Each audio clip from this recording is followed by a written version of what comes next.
Perdana Menteri Israel Benjamin Netanyahu menghadapi tekanan signifikan dari sekutu koalisi sayap kanannya setelah Amerika Serikat menunjukkan dukungan untuk jalur menuju kenegaraan Palestina melalui rancangan resolusi PBB. Keterangan ini menguji stabilitas pemerintahan Netanyahu yang rapuh yang terdiri dari kelompok konservatif dan ultranasionalis.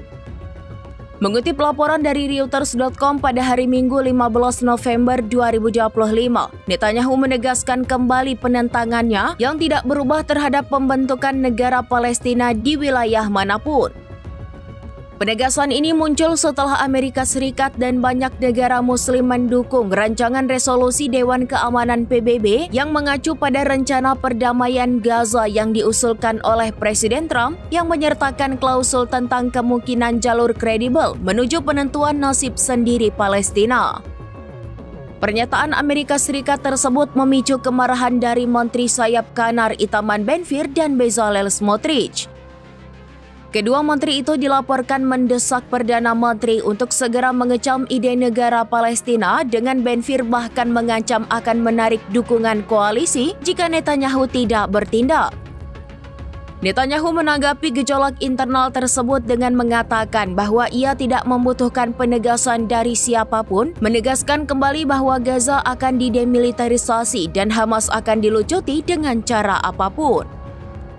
Krisis ini berpotensi menjatuhkan pemerintahan Netanyahu jauh sebelum pemilihan umum berikutnya yang dijadwalkan pada Oktober 2026.